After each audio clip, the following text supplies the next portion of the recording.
सत श्री अकाल, तुसीं वेख रहे हो न्यूज़ 18 पंजाब हरियाणा हिमाचल। मैं हां नवजोत कौर। बुलेटिन विच सब तो पहला गल करांगे किसान अंदोलन दी। किसान अंदोलन नूं लैके खेतीबाड़ी मंत्री नरिंद्र तोमर दा एक वड्डा बयान सामने आया है। अंदोलन दौरान मरण वालियां नूं मुआवजा नहीं दिता जावेगा। वड्डी स्टेटमेंट आई है, परिवारां नूं मुआवजा देण दा विचार नहीं है। नरिंद्र तोमर दी वड्डी स्टेटमेंट तुहानूं दिखा रहे हैं। अज 70 दिन हो चुके ने किसानां नूं वख-वख थावां ते अंदोलन करदिआं, भावें ओह दिल्ली बॉर्डर होवे, सिंघू बॉर्डर होवे, भावें ओह गाजीपुर बॉर्डर होवे ते भावें ओह टिकरी बॉर्डर होवे, वख-वख थावां ते किसानां दा अंदोलन चल रहा है। 70 दिन हो चुके ने किसानां वल्लों अंदोलन करदिआं और इस नूं लैके खेतीबाड़ी मंत्री दी वड्डी स्टेटमेंट सामने आई है। अंदोलन दौरान मरण वालियां नूं मुआवजा नहीं दिता जावेगा, परिवारां नूं मुआवजा देण दा विचार नहीं है। नरिंद्र तोमर खेतीबाड़ी मंत्री वालों एक गल कही गई। तुहानूं दस दे, स्टेटमेंट बेहद जरूरी इसलिए है क्योंकि लगातार किसान अंदोलन चल रहा है, सिखरा ते है और किसान अपनी मंगां नूं लैके खेती कानून रद्द होण इस मांग नूं लैके लगातार उन्हां वल्लों अंदोलन विढ़िया गया है। और हुण जिहड़ा बयान है नरिंद्र तोमर दा सामने आया कि अंदोलन दौरान मरण वालियां नूं मुआवजा नहीं दिता जावेगा। तुहानूं दस दे कि बीते दिन ही एक होर नौजवान की मौत हुई सी टिकरी बॉर्डर ते और महज टिकरी बॉर्डर ते ही महज 25 लोगों की मौत हुई है। इस दे नाल हुणे आंकड़ा जिहड़ा लगातार वधदा जा रहा है। 60 और 70 के करीब आंकड़ा पहुंच चुके हैं, जिस दे विच मरण वालियां दी लगातार संख्या जिहड़ी ओह वधदी जा रही है। और बीते दिन ही टिकरी बॉर्डर ते एक होर नौजवान ने दम तोड़ दिता सी, हार्ट अटैक दे नाल उसदी मौत हुई सी। पर ये जिहड़ा बयान है बहुत मायने रखदा है। खेतीबाड़ी मंत्री नरिंद्र तोमर वालों यह बयान सामने आया, अंदोलन दौरान मरण वालियां नूं कोई मुआवजा नहीं दिता जावेगा। इस दे नाल परिवारां नूं मुआवजा देण दा विचार नहीं है सरकार दा। नरिंद्र तोमर वालों यह गल कही गई है। तो वड्डी खबर तुहानूं दिखा रही है किसानी अंदोलन दे नाल जुड़ी। अज 70 दिन हो चुके ने किसान अंदोलन नूं और 70 दिनां तो लगातार किसान वख-वख दिल्ली दे हिस्सिਆਂ ते घेरा पाई बैठे हुए ने, लगातार बॉर्डर ते डटे हुए ने, अपनी मंगां नूं लैके 12 मीटिंग्स हो चुकियां ने पर अजे तक इसका कोई सिटा नहीं निकल सकिया। उस दौरान खेतीबाड़ी मंत्री नरिंद्र तोमर का एक वड्डा बयान सामने आया। उन्होंने वालों कहा गया कि अंदोलन दौरान मरण वालियां नूं मुआवजा नहीं दिता जाएगा, परिवारां नूं मुआवजा देण दा कोई विचार नहीं है। तुहानूं दस दईए कि लगातार 2 महीने तो वध दा समा और किसान जिहड़े ने ओह वड्डे संख्या दे विच अपनी जान गवा चुके ने। किसान अंदोलन के मद्देनजर अपनी जान गवा चुके हैं। किसी की हार्ट अटैक के नाल मौत हुई है, कई बुजुर्ग इस दे विच शामिल ने। इस दे नाल कई लोग जो इस मूवमेंट के दौरान खासकर जो दिल्ली आ रहे सी या दिल्ली तो वापस आ रहे सी ते उस दौरान किसी सड़क हादसे दे विच भी उन्हां दी मौत हुई। तो अजिहे कई किसान ने जो अपनी जान किसान अंदोलन के दौरान गवा चुके हैं। फिलहाल इस मामले ते वधेरे जानकारी वास्ते मेरे सहयोगी पंकज कपाही साडे नाल दिल्ली तो जुड़ चुके हैं। पंकज, एक बहुत वड्डी स्टेटमेंट खेतीबाड़ी मंत्री नरिंद्र तोमर वालों आ रही है कि जो किसान अंदोलन के दौरान अपनी जान गवा चुके हैं उन्हां नूं मुआवजा नहीं दिता जाएगा। हालांकि देखा जाए तो यह कोई आम मौता नहीं है। किसान अंदोलन जदों कि खेती कानून सरकार वालों ही लागू किए गए ने, उस दौरान जदों किसानों वालों यह अंदोलन छिड़िया होया तो उस दौरान किसानों की मौत हुई है और बेहद टेंसफुल हालात दे विच मौत हुई है। तो किस तरह की कुछ मायने निकलते हैं इस स्टेटमेंट से? अमृत, ये सवाल जिहड़ा वै पार्लीमेंट के अंदर खेतीबाड़ी मंत्री नरिंद्र सिंह तोमर नूं चर्चा के दौरान पूछा गया सी और उस वेले सवाल जिहड़े है वो कई सारे मैंबर पार्लीमेंट वालों पूछा गया सीगा कि अंदोलन दौरान बहुत सारे अजिहे किसान ने जिन्हां दी मौत हो गई, चाहे सड़क हादसे नाल होवे, चाहे दिल का दौरा पैण होण करके होवे, तां केंद्र सरकार की उन्हां नूं मुआवजा देण दा ऐलान करके उन्हां दे परिवार नूं मुआवजा जिहड़ा वै दिता जाएगा। तां साफ तौर पर यह कह दिता गया कि कोई मुआवजा जिहड़ा वै उन्होंने नहीं दिता जाएगा क्योंकि सरकार गलबात कर रही है। सरकार हमेशा हर पद्धर से गलबात कर रही है और यह भी अपील की जा रही थी सरकार वालों कि जो बजुर्ग ने, जो महिलावां ने, वो ठंड और कोविड की स्थिति को ध्यान च रखते हुए वापस चले जान, लेकिन किसानों ने उन्होंने गल नहीं मनी। ये जवाब जिहड़ा वै पार्लीमेंट के अंदर लिखती तौर पर दिता गया खेतीबाड़ी मंत्री वालों। जी शुक्रिया पंकज। फिलहाल इस खबर से तमाम जानकारी वास्ते अगे भी तुहाडे तो अपडेट लेंदे रहांगे ते तुहानूं दस दईए कि किसान अंदोलन के दौरान मरण वालियां नूं मुआवजा नहीं दिता जाएगा। खेतीबाड़ी मंत्री नरिंद्र तोमर वालों यह स्टेटमेंट सामने आई है, परिवारां नूं मुआवजा देण दा विचार नहीं है। इस तो पहला भी सरकार वालों एक गल कही गई सी कि जो वड्डी उम्र के लोग ने या फिर जो बच्चे ने वो इस कोरोना के टाइम ते इस तरह की मूवमेंट का हिस्सा ना बनन, पहला भी सरकार वालों यह हिदायत दी गई सी पर उसके बावजूद लगातार किसान डटे हुए ने। 70 दिन हो चुके हैं और तमाम किसान अपनी जान भी इस किसान अंदोलन दे विच गवा चुके हैं, जिसनूं मुआवजा देण दे हक दे विच केंद्र सरकार नजर नहीं आ रही।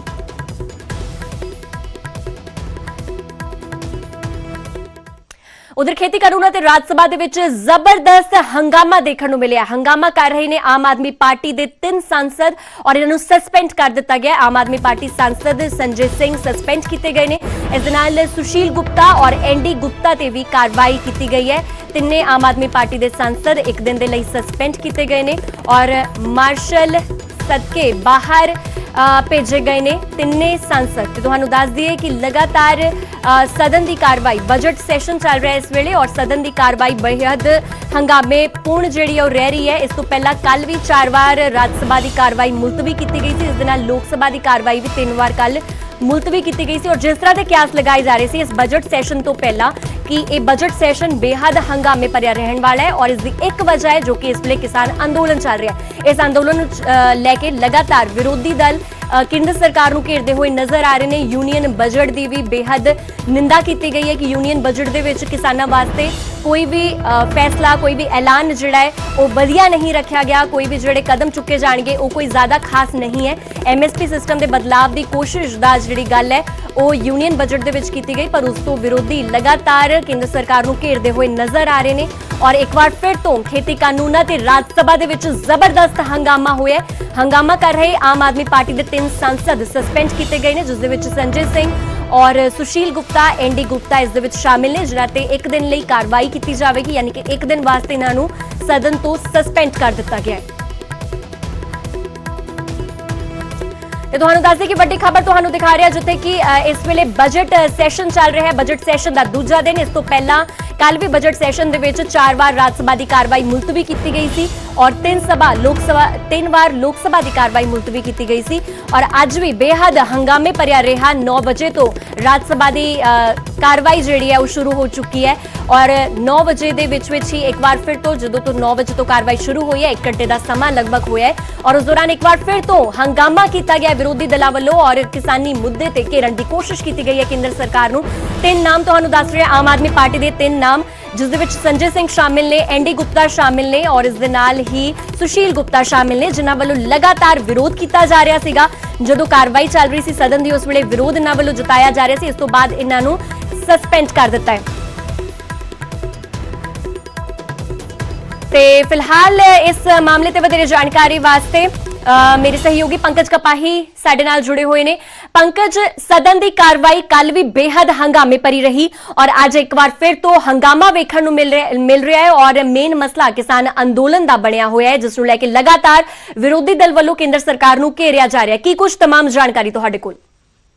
बिल्कुल नवजोत, लगातार लोक सभा ते राज्य सभा की जिहड़ी कार्रवाई चल रही है और कल भी बार बार जिहड़ा वै स्पीकर नूं कार्रवाई स्थगित करनी पई सी और अज भी यही तस्वीर जिहड़ी है वो देखने नूं मिल रही है और इसे वजह करके आम आदमी पार्टी के 3 मैंबर पार्लीमेंट नूं जिहड़ा सस्पेंड भी कर दिता गया वा और विरोधी धिर चाहे अकाली दल होण चाहे आम आदमी पार्टी होवे चाहे कांग्रेस होवे लगातार केंद्र सरकार ते निशाने साध रहे ने। कल एक सवाल भी पूछा गया सीगा कि जो अंदोलन की वजह करके जिन्ना किसानां दी मौत हो गई है कि केंद्र सरकार उन्हां नूं मुआवजा देगी, लेकिन खेतीबाड़ी मंत्री नरिंदर सिंह तोमर ने साफ मना कर दिता और की वजह रही। मेरे नाल गलबात करने लई सुरजीत कुमार जैनी ने। जैनी साहब, हंगामा लगातार संसद च देखने नूं मिल रहा है, चाहे लोक सभा होवे चाहे राज्य सभा होवे, कार्रवाई लगातार स्थगित करनी पै रही है और निशाने ते केंद्र सरकार है। देखो, गल ये है कि प्रजातंत्र देश है और जिस प्रकार जो हो रहा है बड़ा माड़ा हो रहा है और सब वास्ते माड़ा हो रहा है और असी सारे ही राजनीतिक जिन्नी भी पार्टियां हैं सारी पार्टियां कंडे खंडा रही हैं, भावे आम आदमी होवे भावे अकाली दल होवे भावे कांग्रेस होवे भावे बहुजन समाज पार्टी कोई भी होवे, सारी पार्टियां कंडे खंडा रही है। बीजेपी होवे कोई भी XYZ, मैं किसी ने नहीं कहा, राजनीति जिहड़ी है गलत दिशा वल जा रही है। प्रजातंत्र का गलत इस्तेमाल, प्रजातंत्र देश है और प्रजातंत्र देश दे विच प्रजा सुखी होनी चाहिए है, उल्टा प्रजा अज प्रजातंत्र देश से प्रजा दुखी है और इस दुखी क्यों है कि प्रजातंत्र का नजायज़ फायदा जो असी लोग सारे उठा रहे हैं और ये ज़्यादा दिन नहीं चलना जिस हिसाब नाल हो रहा है। असी देखो, साडी लड़ाई विचारां दी होनी चाहिए है, साडी लड़ाई अज जिहड़ी डांगा सोटां दी होगी वो बड़ी माड़ी है और यह संदेश बड़ा गलत जा रहा है और जिहड़े पार्लीमेंट विच ना चलन देना, आप दी उत्थे गल रखो, दम नाल गल रखो। वोटिंग करना, उलड़बाजी करना और जिस तरह कोई भी किसी का शहीदां का जन्मदिन होंदा है या जिस तरह हुण 26 जनवरी दे विच जिहड़ी गल होई है किन्नी इसे वजह करके रवनीत सिंह बिट्टू नूं लग रहा है कि पंजाब च राष्ट्रपति शासन लागू हो सकता है, उस पासे पंजाब चलना शुरू हो चुके। वो कांग्रेस की फितरत रही हुई है ਉਹਨਾਂ ਦੀ ਸੋਚ ਇਹ ਰਹੀ ਹੈ। ਉਸ ਟਾਈਮ ਜਦੋਂ ਇਹਨਾਂ ਦੀ ਸਰਕਾਰ ਹੁੰਦੀ ਸੀ, ਪਤਾ ਨਹੀਂ ਕਿੰਨੀ ਵਾਰ ਮਾੜੀ ਮੋਟੀ ਗੱਲਾਂ 'ਚ ਰਾਸ਼ਟਰਪਤੀ ਸ਼ਾਸਨ ਲਗਾ ਦਿੰਦੀ ਸੀ। ਦੇਖੋ, ਸਭ ਤੋਂ ਪਹਿਲਾਂ ਸਾਡੇ ਅਮਿਤ ਸ਼ਾਹ ਜੀ ਜਿਹੜੇ ਗ੍ਰਹਿ ਮੰਤਰੀ ਨੇ, ਔਰ ਪ੍ਰਧਾਨ ਮੰਤਰੀ ਨਰਿੰਦਰ ਮੋਦੀ ਜੀ ਵਰਗਾ ਸਮਝਦਾਰ ਬੰਦਾ, ਸੂਝਵਾਨ ਬੰਦਾ, ਮੈਂ ਉਹਨਾਂ ਨੂੰ ਸਲੂਟ ਕਰਦਾ। ਦੇਖੋ, 26 ਜਨਵਰੀ ਨੂੰ ਇੰਨੀ ਵੱਡੀ ਗੱਲ ਹੋਣ ਦੇ ਬਾਅਦ ਵੀ ਕੋਈ ਕੈਜੁਅਲਟੀ ਨਹੀਂ ਹੋਈ, ਕਿੰਨੀ ਅੱਛੀ ਗੱਲ ਹੈ। ਜੇ ਅਗਰ ਮਤਲਬ ਹੁੰਦੀ, ਕਿੰਨੇ ਨੌਜਵਾਨ, ਠੀਕ ਹੈ, ਨੌਜਵਾਨ ਜੋਸ਼ ਦੇ ਵਿੱਚ ਕਲਾਕਾਰਾਂ ਨੇ ਵਰਤੇ, ਗਲਤਫਹਿਮੀਆਂ ਨਾਲ ਲੋਕੀ ਇੱਥੇ ਜਿਹੜੇ ਲੈ ਕੇ ਆਏ, ਸਭ ਚੀਜ਼ਾਂ ਸਾਰੀ ਬਾਹਰ ਆ ਜਾਣੀ ਹੈ। ਔਰ ਕਿੰਨਾ ਨੁਕਸਾਨ ਹੋ ਜਾਣਾ ਸੀ, ਕਿੰਨੀ ਮਾਤਾਵਾਂ ਦੇ ਲਾਲ, ਕਿੰਨੀ ਮੇਰੀਆਂ ਭੈਣਾਂ ਵਿਧਵਾ ਹੋ ਜਾਣੀਆਂ ਸੀ। ਅਗਰ ਕੀ ਹਾਲਾਤ ਕੀ ਸੀ ਉਸ ਦਿਨ।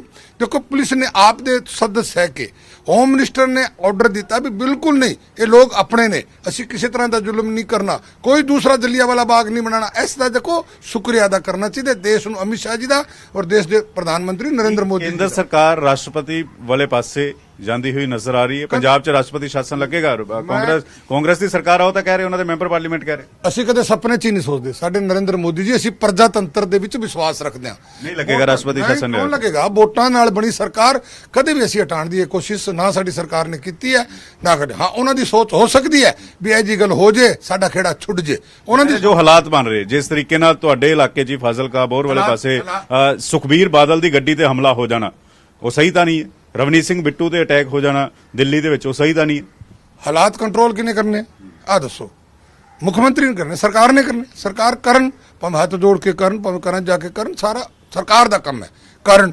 ਸੁਖਬੀਰ ਬਾਦਲ ਤੇ ਜ਼ਿੰਮੇਵਾਰੀ ਕਿਸ ਦੀ ਬਣਦੀ ਜੋ ਹਮਲਾ ਹੋਇਆ? ਦੇਖੋ, ਹਮਲਾ ਕਿਸੇ ਤੇ ਹੋਵੇ ਨਿੰਦਨੀਯੋਗ ਹੈ। ਭਾਵੇਂ ਬਿੱਟੂ ਗਏ ਉਹਨਾਂ ਤੇ ਹੋਇਆ, ਨਿੰਦਨੀय ਹੈ। ਸੁਖਬੀਰ ਜੀ ਹੋਏ, ਨਿੰਦਨੀय ਹੈ। ਭਾਵੇਂ ਕਿਸੇ ਕਾਂਗਰਸ ਦੇ ਆਮ ਆਦਮੀ। ਦੇਖੋ, ਸਾਡੀ ਲੜਾਈ ਡਾਂਗਾ ਸੋਟਾਂ ਦੀ ਨਹੀਂ ਹੋਣੀ ਚਾਹੀਦੀ ਹੈ, ਸਾਡੀ ਲੜਾਈ ਵਿਚਾਰ ਦੀ ਹੈ। ਔਰ ਸਾਨੂੰ ਪ੍ਰਜਾਤੰਤਰ ਦੇਸ਼ ਦੇ ਵਿੱਚ ਸਭ ਤੋਂ ਵੱਡੀ ਤਾਕਤ, ਸਾਨੂੰ ਬੰਦੂਕ ਲਾਠੀ ਸੋਟੀ ਉਠਾਉਣ ਦੀ ਲੋੜ ਨਹੀਂ। ਸਾਡੇ ਖੇਤੀਬਾੜੀ ਮੰਤਰੀ ਨੇ ਜੋ ਕਿਹਾ ਕਿ ਮੁਆਵਜ਼ਾ ਨਹੀਂ ਦਿੱਤਾ ਜਾਏਗਾ ਅਗਰ ਕਿਸੇ ਦੀ ਵੀ ਮੌਤ ਹੋਈ ਹੈ, ਪੰਜਾਬ ਸਰਕਾਰ ਦੇਣ ਜਾ ਰਹੀ ਹੈ, ਕਿਸ ਤਰੀਕੇ ਨਾਲ ਦੇਖਦੇ ਹੋ ਦੋਵਾਂ ਨੂੰ? ਦੇਖੋ, ਗੱਲ ਕੀ ਹੈ, ਉਹ ਆਪਣਾ ਅਲੱਗ-ਅਲੱਗ ਵਿਚਾਰ ਹੈ। ਪੰਜਾਬ ਸਰਕਾਰ ਦੇ ਅਲੱਗ ਵਿਚਾਰ ਹੈ, ਇੱਥੋਂ ਦੇ ਅਲੱਗ ਵਿਚਾਰ ਹੈ। ਕੀ ਵਿਚਾਰ ਹੈ, ਮਿਲਣਾ ਚਾਹੀਦਾ ਜਾਂ ਨਹੀਂ ਮਿਲਣਾ ਚਾਹੀਦਾ? ਮੇਰੇ ਵਿਚਾਰ ਇਹ ਹੈ ਕਿ ਜਿਹਦਾ ਗੁਨਾਹਗਾਰੀ ਹੈ, ਪਹਿਲੇ ਤਾਂ ਗੁਨਾਹਗਾਰੀ ਸਿੱਧ ਕੀਤੀ ਜਾਏ ਕਿ ਸਰਕਾਰ ਦੀ ਗੁਨਾਹਗਾਰੀ ਹੈ ਕਿ ਜਥੇਬੰਦੀਆਂ ਦੀ ਗੁਨਾਹਗਾਰੀ ਹੈ। ਅਸੀਂ ਪਹਿਲੇ ਦਿਨ ਹੀ ਕਹਿ ਰਹੇ ਹਾਂ, ਸਰਕਾਰ ਜਦੋਂ ਸਾਰੀ ਚੀਜ਼ ਮੰਨ ਰਹੀ ਹੈ, ਇਹ ਜਥੇਬੰਦੀਆਂ ਦੀ ਜਿੱਦ ਕਾਹਦੀ ਹੈ? ਉਹ ਟਕੇਤ ਸਾਹਿਬ ਬੈਠੇ ਨੇ, ਮੈਂ ਟਕੇਤ ਸਾਹਿਬ ਨਾਲ ਮੀਟਿੰਗ ਹੋਈ ਮੇਰੀ। ਦੇਖੋ, ਗੱਲ ਸੁਣੋ, ਮੀਟਿੰਗ ਹੋਈ, ਮੈਂ ਪੁੱਛਿਆ ਟਕੇਤ ਸਾਹਿਬ ਤੁਸੀਂ ਦੱਸੋ। ਤੁਹਾਡੀ ਟਕੈਤ ਨਾਲ ਮੇਰੀ ਮੀਟਿੰਗ ਮੀਟਿੰਗ ਹੋਈ। ਕਦੋਂ ਹੋਈ? ਮੇਰੀ ਫਾਜ਼ਿਲਕਾ ਹੋਈ ਮੇਰੀ ਮੀਟਿੰਗ। ਟਕੈਤ ਨੂੰ ਪੁੱਛਿਆ ਜੇ, ਟਕੈਤ ਸਾਹਿਬ ਨਾਲ ਮੈਂ ਗੱਲ ਕੀਤੀ। ਪਹਿਲਾਂ ਦੀ ਹੋਣੀ, 2 ਮਹੀਨੇ ਪਹਿਲਾਂ ਦੀ ਗੱਲ ਕਰ ਰਹੇ। ਹਾਂ, ਜਦੋਂ ਅੰਦੋਲਨ ਚੱਲਿਆ ਹੋਇਆ ਸੀ, ਉੱਥੇ ਗਏ ਸੀ। ਮੈਂ ਟਕੈਤ ਸਾਹਿਬ ਨੂੰ ਪੁੱਛਿਆ ਵੀ ਤੁਸੀਂ ਚਲੋ, ਅਸੀਂ ਤਾਂ ਆਪਦੀ ਜਦ ਅਸੀਂ ਤਾਂ ਜਿਹੜੇ ਰੰਗ 'ਚ ਰੰਗਿਆ, ਸਾਨੂੰ ਤਾਂ ਹਰਾ ਨਜ਼ਰ ਆਉਂਦਾ ਕਿ ਅਸੀਂ ਤਾਂ ਪਾਰਟੀ ਦੇ ਵਿੱਚ, ਅਸੀਂ ਸਾਡੀ ਪਾਰਟੀ ਦੀ ਗੱਲ ਕਰਨੀ ਹੈ, ਪਾਰਟੀ ਬਾਰੇ ਕਰਨੀ ਹੈ। ਔਰ ਪਾਰਟੀ ਦੀ ਅਸੀਂ ਤਾਂ ਜੈ ਜੀ ਵੀ ਹੋਵੇ, ਅਸੀਂ ਉਹਦੀ ਗੱਲ ਅਸੀਂ ਆਪਦੀ ਰੱਖਣੀ ਹੁੰਦੀ ਹੈ, ਕਿਉਂਕਿ ਅਸੀਂ ਇੱਕ ਗਰੁੱਪ 'ਚ ਖੜਿਆ। ਤੁਸੀਂ ਦੱਸੋ ਇਸ ਕਾਨੂੰਨ 'ਚ ਕੀ ਗੱਲ ਹੈ? ਟਕੈਤ ਨੇ ਖੁਦ ਕਿਹਾ, ਕਹਿੰਦੇ ਜੀ ਜਾਨੀ ਸਾਹਿਬ, ਇਹ ਕਾਨੂੰਨ ਤਾਂ ਅਸੀਂ 30 ਸਾਲ ਤੋਂ ਮੰਨ ਰਹੇ ਹਾਂ। ਮੇਰੇ ਬਾਪੂ ਦੀ ਇਹੀ ਮੰਗ ਸੀ ਕਿ ਸਾਨੂੰ ਆਜ਼ਾਦ ਕੀਤਾ ਜਾਵੇ। ਟਕੈਤ ਨੇ ਕਿਹਾ ਕਿ ਜੀ ਆਜ਼ਾਦ ਕੀਤਾ ਜਾਵੇ, ਸਾਡੀ ਮੰਗ ਹੈ। ਮੇਰੇ ਪਿਤਾ ਜੀ ਦੀ ਆਤਮਾ ਨੂੰ ਸ਼ਾਂਤੀ ਹੁਣ ਮਿਲੀ ਹੈ। ਹੁਣ ਕੀ ਹੋ ਗਿਆ? ਹੁਣ ਬਹਾਦਰ ਦੀ ਆਤਮਾ ਨੂੰ ਕੀ ਹੋ ਗਿਆ? ਕੀ ਹੋ ਗਿਆ? ਮਤਲਬ ਦੱਸੋ, ਲੋਕਾਂ ਦਾ ਵਿਸ਼ਵਾਸ ਉੱਠ ਰਿਹਾ। ਵਾਕਈ ਉੱਠਣ ਦਾ ਕਾਰਨ ਵੀ ਕਿਸਾਨ ਜਥੇਬੰਦੀਆਂ ਨੇ ਵੀ ਕਿਹਾ ਗੱਲਬਾਤ ਉਦੋਂ ਹੀ ਹੋਏਗੀ ਜਦੋਂ ਜੇਲ੍ਹਾਂ 'ਚ ਬੰਦ ਲੋਕ ਨੇ ਉਹਨਾਂ ਨੂੰ ਰਿਹਾ ਕੀਤਾ ਜਾਵੇ। 100 ਤੋਂ ਵੱਧ ਜੇਲ੍ਹਾਂ 'ਚ ਬੰਦ ਕੀਤੇ ਗਏ। ਤੁਹਾਨੂੰ ਸਹੀ ਲੱਗਦਾ? ਤੁਹਾਨੂੰ ਠੀਕ ਲੱਗਦਾ ਜੇਲ੍ਹਾਂ ਜਿਹੜਾ ਬੰਦ ਕੀਤਾ ਗਿਆ? ਜੋ ਅਸੀਂ ਗੱਲ ਕਹਿੰਦੇ ਇਹ ਪਕੜਦੇ ਨੇ। ਅਸੀਂ ਪਹਿਲੇ ਹੀ ਕਿਹਾ ਸੀ, ਕਾਮਰੇਡ ਵਿੱਚ ਨੇ, ਕਾਮਰੇਟਾਂ ਮੈਂ ਪਹਿਲੇ ਕਹਿੰਦਾ, ਕਾਮਰੇਟ ਕਿਸੇ ਦੇ ਨਹੀਂ ਹੈਗੇ। ਕਾਮਰੇਟਾਂ ਦਾ ਇਤਿਹਾਸ ਹੈਗਾ। ਜੇ ਇਹਨਾਂ ਦਾ ਝੰਡਾ ਔਰ ਜਿਹੜੇ ਇਹਨਾਂ ਦੀ ਸੋਚ ਜਿੱਥੇ ਵੜ ਜਾਂਦੀ ਹੈ, ਉਹ ਸੂਬਾ ਫੇਲ, ਉਹ ਫੈਕਟਰੀ ਫੋਲ, ਉਹ ਸੌਦਾ ਫੇਲ। ਕਲਕੱਤੇ ਦਾ ਹਾਲ ਵੇਖ ਲਓ, ਬੰਗਾਲ ਦਾ ਹਾਲ ਕੀ ਹੈ? ਬੰਗਾਲ ਨੰਬਰ 1 ਤੇ ਸੀ ਇੰਡਸਟਰੀ ਤੇ। ਅੱਜ ਉੱਥੇ ਦੇਖੋ ਤਾਂ ਕੀ ਕਾਰਨ ਹੋਇਆ। ਸਾਡੇ ਅਬੋਰ ਫਾਜ਼ਿਲਕਾ ਜਿਹੜੇ ਫੈਕਟਰੀਆਂ ਸੀ, ਅੱਜ ਉਹਨਾਂ ਦਾ ਕੀ ਹਾਲ ਹੋ ਗੰਗਾ ਨਗਰ। ਸਾਹਿਬ ਫੋਨ ਕਿਉਂ ਨਹੀਂ ਕਰ ਰਹੇ? ਖੇਤੀਬਾੜੀ ਮੰਤਰੀ ਫੋਨ ਕਰਕੇ ਬੁਲਾਣ, ਗੱਲਬਾਤ ਲਈ ਬੁਲਾਣ। ਦੇਖੋ, ਗੱਲ ਹੈ, ਪਹਿਲੀ ਗੱਲ ਕੀ ਸੀਗਾ, 8 ਤਾਰੀਖ ਦੀ ਜਿਹੜੀ ਮੀਟਿੰਗ ਹੋਈ, ਉਹਦੇ ਅਮਿਤ ਸ਼ਾਹ ਜੀ ਨੇ ਬੜੀ ਵਿਸਤਾਰ ਨਾਲ ਸਾਰੀ ਗੱਲ ਦੱਸੀ। ਦੇਖੋ, ਸਾਰਾ ਕਲੀਅਰ ਹੈ। ਹੁਣ ਫੋਨ ਤੇ ਬੁਲਾਣਗੇ, ਫੋਨ ਤੇ ਬੁਲਾਣਗੇ। ਉਹਦੇ ਵਿੱਚ ਗੱਲ ਹੈ ਨਾ, ਉਹਦੇ ਵਿੱਚ ਗੱਲ ਹੋਈ ਕਿ ਵੀ ਠੀਕ ਹੈ, ਤੁਹਾਡੀ ਜੋ ਸਮੱਸਿਆ ਹੈ। ਦੇਖੋ, ਕਾਨੂੰਨ ਇੱਕ ਵਿਵਸਥਾ ਹੈ, ਤਾਂ ਵਿਵਸਥਾ ਦੇ ਵਿੱਚ ਤਾਂ ਪਾਣੀ ਪਊਗਾ ਨਾ ਜੀ। ਤੁਸੀਂ ਜੋ ਚੀਜ਼ ਜੋ ਅਸੀਂ ਕਾਨੂੰਨ ਦੇ ਦਾਇਰੇ ਤੇ ਲੈਣੀ ਪਊਗੀ। ਜਦੋਂ ਕਾਨੂੰਨ ਦਾ ਢਾਂਚਾ ਸਾਡੇ ਕੋਲ ਹੈ ਔਰ ਇਹਦੇ ਵਿੱਚ ਜੋ ਤੁਸੀਂ ਪਾਣਾ ਪਾ ਲਿਓ, ਫਿਰ ਕੀ ਗੱਲ ਰਹੇਗੀ? ਦੱਸੋ ਮੈਨੂੰ। ਇੱਕ ਜਿੱਦ ਮੈਂ ਪਹਿਲੇ ਦਿਨ ਕਹੀ ਸੀ, ਜੇ ਅਗਰ ਮੁੱਛ ਦਾ ਸਵਾਲ ਹੈ ਫਿਰ ਤੱਕ ਪਤਾ ਨਹੀਂ ਕੀ ਹੋਏਗਾ। ਜੇ ਕਿਸਾਨ ਦਾ ਸਵਾਲ ਹੈ, ਅੱਧੇ ਘੰਟੇ 'ਚ ਕਿਉਂ ਕਹਿ ਰਿਹਾ ਕਿ ਸਾਡੀ ਸਰਕਾਰ ਕਿਸਾਨ ਹਿੱਤ ਦੇ ਵਿੱਚ ਹੈ। ਔਰ ਮੋਦੀ ਸਾਹਿਬ ਨੇ ਜੋ ਕੰਮ ਕੀਤੇ ਪਹਿਲੇ ਉਹ ਦੇਖ ਲੈਣ ਪਹਿਲਾਂ ਮੈਂ ਇੱਕ ਗੱਲ ਹੋਰ ਕਹਿਣਾ ਚਾਹੁੰਦਾ, ਨੌਜਵਾਨ ਜਿੰਨੇ ਵੀ ਅੱਜ ਲੱਗੇ, ਮੈਨੂੰ ਇਹ ਸਮਝ ਨਹੀਂ ਆ ਰਹੀ ਅਜੇ ਮੂਵਮੈਂਟ, ਮੈਨੂੰ ਬਿੱਲਾਂ ਦਾ ਵਿਰੋਧ ਨਹੀਂ, ਅਜੇ ਵਿਰੋਧ ਮੋਦੀ ਦਾ ਹੈ।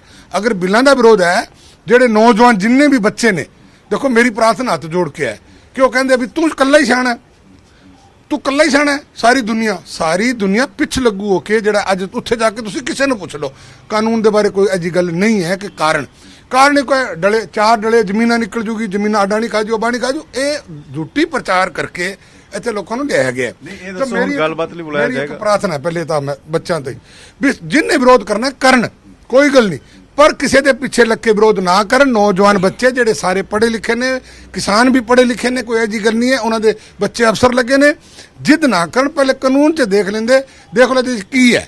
3-4 ਚੀਜ਼ਾਂ ਮੈਂ ਦੱਸਣਾ ਚਾਹੁੰਦਾ ਹੈ ਕਿ ਜਿਹੜੀ ਕੰਟੈਕਟ ਫਾਰਮਿੰਗ ਹੈ, ਉਹ ਤਾਂ ਮੇਰਾ ਦਾਦਾ ਹੀ ਕਰਦਾ ਸੀ, 50-60 ਸਾਲ ਤੋਂ ਕੰਟੈਕਟ ਫਾਰਮਿੰਗ ਕਰ ਰਹੇ ਹਾਂ ਅਸੀਂ। ਜ਼ਮੀਨ ਅਸੀਂ ਅੱਧ ਤੇ ਦਿੰਦੇ ਸੀ, ਉਹਨੂੰ ਕਹਿੰਦੇ ਸੀ ਹਲ ਤੇਰਾ ਜ਼ਮੀਨ ਸਾਡੀ, ਔਰ ਮਜ਼ਦੂਰੀ ਤੇਰੀ, ਔਰ ਆਪਣਾ ਜਿਹੜਾ ਬੀਜ ਹੈ, ਖਾਦ ਹੈ, ਉਹਦੇ ਵਿੱਚ ਅੱਧ ਫਸਲ ਦਾ ਅੱਧ। 50-60 ਸਾਲ ਪਹਿਲੇ ਉਹ ਕੰਟੈਕਟ ਫਾਰਮਿੰਗ ਉਹੀ ਹੈ, ਠੇਕੇ ਦਿੰਦੇ ਆ, ਬਾਗ ਠੇਕੇ ਦਿੰਦੇ ਆ, ਕੰਟੈਕਟ ਫਾਰਮਿੰਗ ਫਸਲ ਦੀ ਹੁੰਦੀ ਹੈ, ਉਹਦੇ ਵਿੱਚ ਕੋਈ ਨਈ ਗੱਲ ਨਹੀਂ। ਜੈਨੀ ਸਾਹਿਬ ਇਹ ਦੱਸੋ ਹੁਣ ਗੱਲਬਾਤ ਲਈ ਬੁਲਾਓਗੇ ਜਾਂ ਨਹੀਂ ਬੁਲਾਓਗੇ, ਜਾਂ ਇਸੇ ਤਰੀਕੇ ਨਾਲ ਅੰਦੋਲਨ ਚੱਲਦਾ ਰਹੇਗਾ? ਇੱਕ ਪਾਸੇ ਤਾਂ ਕੰਡਿਆਂ ਵਾਲੀਆਂ ਤਾਰਾਂ ਲਾਤੀਆਂ ਤੁਸੀਂ, ਉੱਥੇ ਸੂਏ ਲਾ ਦਿੱਤੇ, ਇਹ ਸਹੀ ਲੱਗਦਾ ਦੇਸ਼ ਦੇ ਵਿੱਚ ਇਸ ਤਰੀਕੇ ਨਾਲ ਸੂਏ ਲਾ ਦੇਣਾ, ਕੰਡਿਆਂ ਵਾਲੀਆਂ ਤਾਰਾਂ ਲਾ ਦੇਣੀਆਂ, ਔਰ ਐਂ ਲੱਗ ਰਿਹਾ ਜਿਵੇਂ ਪਤਾ ਨਹੀਂ ਕਿਹੜਾ ਇੰਟਰਨੈਸ਼ਨਲ ਬਾਰਡਰ ਹੈ। ਇਹਨਾਂ ਤੇ ਇਤਬਾਰ ਕਰੇ ਕੌਣ ਇਤਬਾਰ ਕਰੇ ਜਥੇਬੰਦੀਆਂ ਤੇ? ਅਸੀਂ ਕਹੇ ਲੀਡਰ ਕੌਣ ਲੀਡਰ ਨੇ?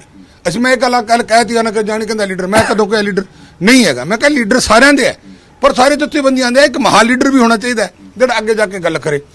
ਹੁਣ ਤਾਰਾਂ ਲਾਣੀਆਂ, ਕੰਟੀਨੀਆਂ ਤਾਰਾਂ ਲਾਣੀਆਂ, ਕੀ ਕਰੇ ਸਰਕਾਰ? ਇਹਨਾਂ ਤੇ ਇਤਬਾਰ ਰਿਹਾ ਨਹੀਂ, ਇਹਨਾਂ ਨੇ ਇਤਬਾਰ ਜੋ ਕਿ ਛੱਡੇ ਹੀ ਨਹੀਂ। ਇਹਨਾਂ ਨੇ ਫੈਸਲਾ ਕੀਤਾ ਪੁਲਿਸ ਕਮਿਸ਼ਨਰ ਦਿੱਲੀ ਨਾਲ ਬੈਠ ਕੇ ਵੀ ਸਾਨੂੰ ਇਹ ਰੂਟ ਦਿੱਤਾ ਜਾਏ, ਅਸੀਂ, ਔਰ ਸਰਕਾਰ ਨੇ ਇਤਬਾਰ ਕੀਤਾ ਵੀ ਠੀਕ ਹੈ ਜੀ।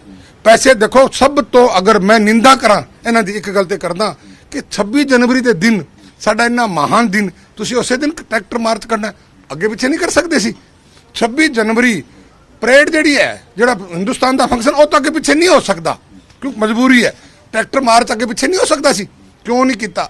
ਮਤਲਬ ਕਿ ਸਾਜ਼ਿਸ਼ ਜਿਹੜੀ ਹੈ, ਇਹ ਸਾਜ਼ਿਸ਼ ਦੇ ਤਹਿਤ ਸਾਰੇ ਚੱਲ ਰਹੇ ਨੇ। ਹੁਣ ਇਹ ਕਹਿੰਦੇ ਕੰਟੀਲੀਆਂ ਤਾਰਾਂ, ਕੀ ਕਰੇ ਸਰਕਾਰ? ਸਰਕਾਰ ਨੇ ਇਹਨਾਂ ਤੇ ਇਤਬਾਰ ਕੀਤਾ ਵੀ ਆ ਜਾਓ। ਕਮਿਸ਼ਨ ਨਾਲ 5-6 ਮੀਟਿੰਗਾਂ ਹੋਈਆਂ, ਔਰ ਮੀਟਿੰਗਾਂ ਦੇ ਵਿੱਚ ਰੂਟ ਦਿੱਤਾ ਗਿਆ, ਉਹ ਰੂਟ ਤਾਂ ਕਿੱਥੇ ਹੀ ਰਹਿ ਗਿਆ, ਉਹ ਬੰਦੇ ਕਿੱਧਰ ਹੀ ਜਾ ਵੜੇ। ਲਾਲ ਇਹ ਹੋਇਆ, ਹੁਣ ਗੱਲਬਾਤ ਕਦੋਂ ਹੋਏਗੀ ਜਾਂ ਅੰਦੋਲਨ ਚੱਲਦਾ ਰਹੇਗਾ? ਟਕੈਤ ਨੇ ਤਾਂ ਅਕਤੂਬਰ ਤੱਕ ਦਾ ਐਲਾਨ ਕਰ ਦਿੱਤਾ ਕਿ ਅਕਤੂਬਰ ਤੱਕ ਅਸੀਂ ਬੈਠੇ ਰਵਾਂਗੇ, ਤਾਂ ਸਰਕਾਰ ਬੁਲਾਏਗੀ ਜਾਂ ਨਹੀਂ ਬੁਲਾਏਗੀ? ਟਕੈ ਸਾਹਿਬ ਦੀ ਗੱਲ 'ਚ ਕੀ ਇਤਬਾਰ ਕਰੋਗੇ ਤੁਸੀਂ? ਟਕੈ ਸਾਹਿਬ ਨੇ ਬਿਆਨ ਵੀ ਦਿੱਤੇ, ਟਕੈ ਸਾਹਿਬ ਨੇ ਇਹ ਵੀ ਕਹਿਤਾ ਕਿ ਇਹ ਕਾਨੂੰਨ ਅੱਛਾ ਹੈ, ਤਾਂ ਫਿਰ ਅੱਜ ਟਕੈ ਸਾਹਿਬ ਕਿਉਂ ਫਿਰੇ? ਉਹਨਾਂ ਨੂੰ ਪੁੱਛੋ ਨਾ। ਨਹੀਂ, ਹੁਣ ਬੁਲਾਓ ਕਿ ਡੈਡ ਲੋਕ ਟੁੱਟੇਗਾ ਜਾਂ ਨਹੀਂ ਟੁੱਟੇਗਾ? ਡੈਡ ਲੋਕ ਕਿਵੇਂ ਟੁੱਟੇਗਾ ਦੱਸੋ? ਇੱਕ ਜਿੱਦ ਦੇ ਵਿੱਚ ਪਹਿਲੇ 8 ਤਾਰੀਖ ਦੀ ਮੀਟਿੰਗ ਦੀ ਚਰਚਾ ਦਿੱਤੀ ਮੈਂ, 8 ਤਾਰੀਖ ਦੀ ਮੀਟਿੰਗ ਦੀ ਸਾਰੀ ਚੀਜ਼ ਸਰਕਾਰ ਨੇ ਮੰਨ ਲਈ। ਉਹ ਕਹਿੰਦੇ ਪ੍ਰਪੋਜ਼ਲ ਭੇਜ ਦਿਓ, ਪ੍ਰਪੋਜ਼ਲ ਭੇਜਤੀ। ਮੈਂ ਅੱਜ ਤਾਂ ਰੋਣਾ ਰੋਂਦੇ ਹਾਂ ਕਿ ਜੇ ਅਗਰ ਜਥੇਬੰਦੀਆਂ ਤੇ ਇੱਕ ਮਹਾਨ ਲੀਡਰ ਹੁੰਦਾ ਨਾ ਜੀ, ਤਾਂ ਜਾ ਕੇ ਗੱਲ ਕਰਦਾ, ਗੱਲ ਮੁੱਕ ਜਾਂਦੀ। ਇਹਨਾਂ ਨੂੰ ਚਿੰਤਾ ਹੀ ਨਹੀਂ ਹੈ ਕਿਸੇ ਚੀਜ਼ ਦੀ ਵੀ ਕਿਸਾਨਾਂ ਦਾ ਮਸਲਾ ਮੁੱਕਣਾ ਚਾਹੀਦਾ, ਇਹ ਨਹੀਂ ਚਿੰਤਾ ਹੈ। ਇਹ ਚਿੰਤਾ ਸਾਨੂੰ ਹੈ, ਸਰਕਾਰ ਨੂੰ ਹੈ। ਇਹਨਾਂ ਨੂੰ ਕੋਈ ਚਿੰਤਾ ਇੰਨੀ ਸੀ, ਦਿੱਲੀ ਲਿਆ ਕੇ ਬਿਠਾਉਣ ਦੀ ਚਿੰਤਾ ਸੀ, ਲਿਆ ਕੇ ਬਿਠਾ ਤੇ। ਮੁੱਖ ਮੰਤਰੀ ਨੇ ਕੱਲ ਆਲ ਪਾਰਟੀ ਮੀਟਿੰਗ ਸੱਦੀ, ਬੀਜੇਪੀ ਦਾ ਕੋਈ ਲੀਡਰ ਕਿਉਂ ਨਹੀਂ ਗਿਆ?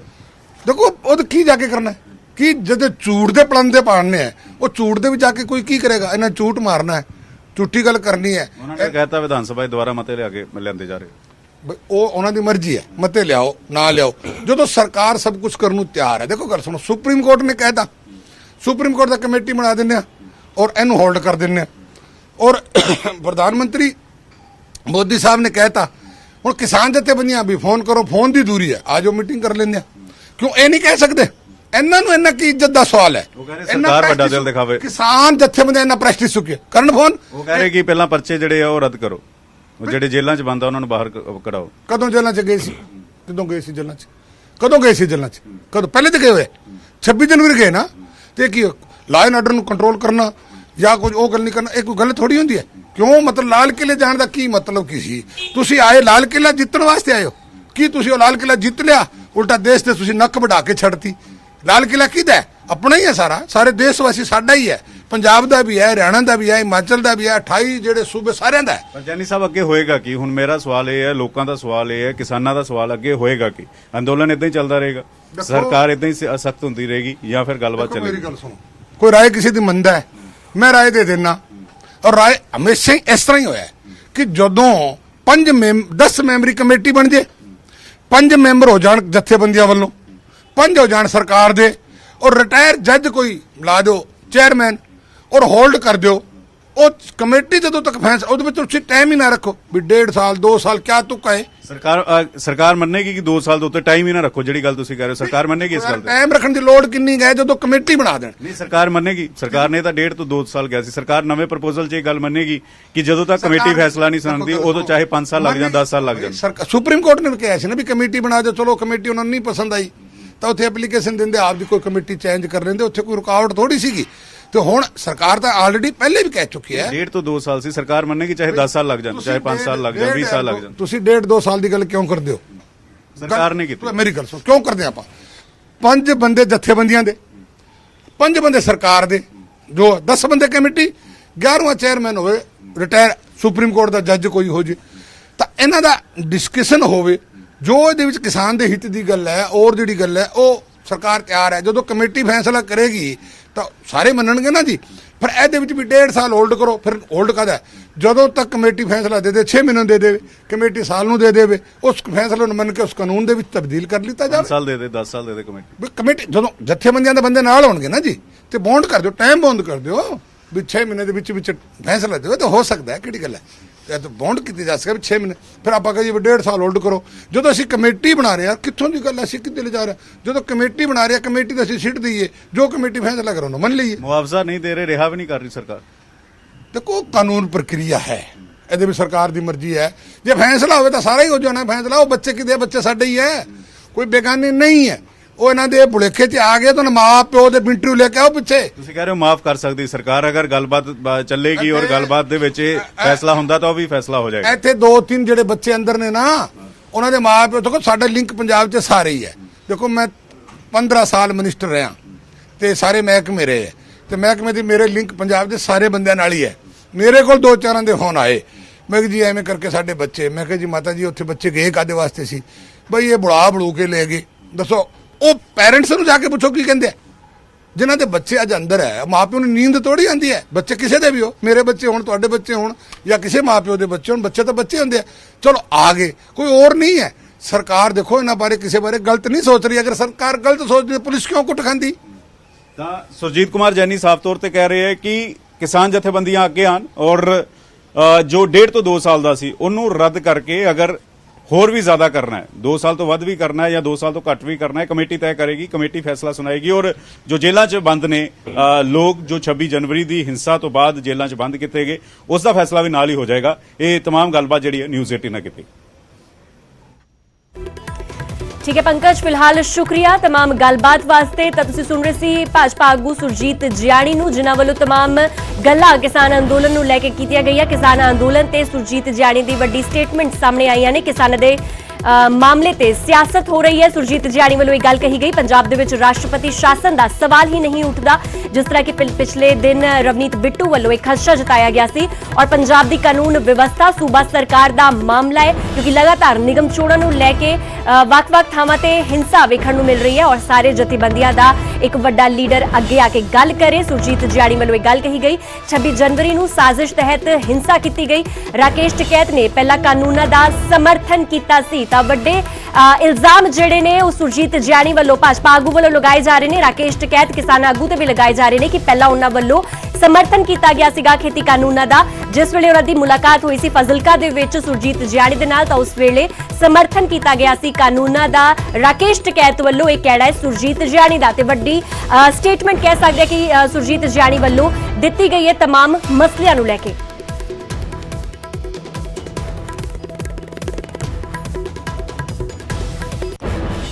हुण गल करांगे 26 जनवरी नूं होई दिल्ली हिंसा दी। 26 जनवरी नूं होई हिंसा दा मामला लगातार भखदा जा रहा है और दिल्ली पुलिस दा वड्डा ऐलान सामने आया। मुलजम दीप सिद्धू दी जानकारी देण ते 1 लाख दा इनाम दिता जावेगा और मुलजम जुगराज दी सूचना देण वाले नूं भी 1 लाख दा इनाम घोषित कर दिता है। जानकारी देण वाले दी पछाण गुप्त रखी जावेगी और फिलहाल फरार चल रहे ने दोवें मुलजम।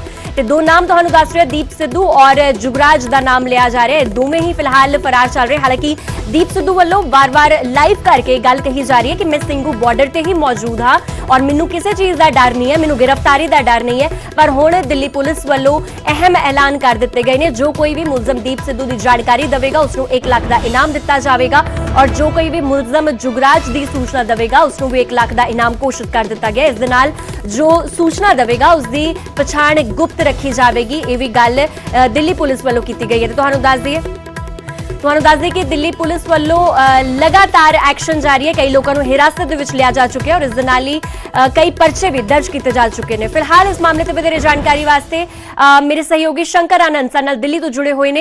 शंकर, पूरा मामला आपसे जानना चाहते हैं, दिल्ली पुलिस की तरफ से क्या कुछ अहम ऐलान किए गए हैं दीप सिद्धू को लेकर और जो भी तमाम मुलजम इसमें नामजद किए गए हैं? देखिए, दिल्ली पुलिस की जो क्राइम ब्रांच है उसने एक बड़ी कार्रवाई को अंजाम देते हुए कई आरोपियों के खिलाफ इनाम की घोषणा किया है। इनाम की घोषणा की बात करें तो जो प्रमुख आरोपी के नाम अगर बात करें, जैसे दीप सिद्धू है, जुगराज सिंह है, गुजरोत सिंह है, गुरजंत सिंह है, तो इन आरोपियों के खिलाफ अगर कोई जानकारी देता है, अगर उसके बारे में उसको दिल्ली पुलिस को अगर जानकारी देता है या इनको गिरफ्तार करवाता है तो उसे 1 लाख रुपए का इनाम दिया जाएगा। इसके साथ ही कई अन्य दूसरे जो उनके सहयोगी हैं उसके खिलाफ 50,000 रुपए का इनाम डाला गया है, जिसमें कि जगबीर सिंह है, बूटा सिंह है, सुखदेव सिंह है, इकबाल सिंह है। इन आरोपियों को के बारे में अगर कोई जानकारी देता है या उसको गिरफ्तार करवाता है तो उसे 50,000 का इनाम दिया जाएगा। तो एक तरह से कहा जा सकता है कि 26 जनवरी को राजधानी दिल्ली के लाल किला के अंदर में जिस तरह से हिंसा हुई और इसके साथ ही कई अन्य दूसरे लोकेशन पर जिस तरह से हिंसा हुई है, इसी मामले पर कार्रवाई करते हुए ये इनाम की घोषणा की गई है और तमाम आरोपियों की गिरफ्तारी जल्द से जल्द हो, इसके लिए ये प्रयास किया जा रहा है। जी शंकर, इसके साथ अगर बात दिल्ली पुलिस की जाए शंकर, तो दिल्ली पुलिस की तरफ से क्या कुछ कार्रवाई की जा रही है? क्या अपने लेवल पर दिल्ली पुलिस इनको ढूंढने की कोशिश कर रही है या फिर कोई ऐसे कोवर्ट सोर्सेज कह सकते हैं जो हिडन होते हैं, जो कोई पता लगा कर देते हैं, ऐसा कुछ दिल्ली पुलिस की तरफ से क्या कुछ एक्शन लिया जा रहा है?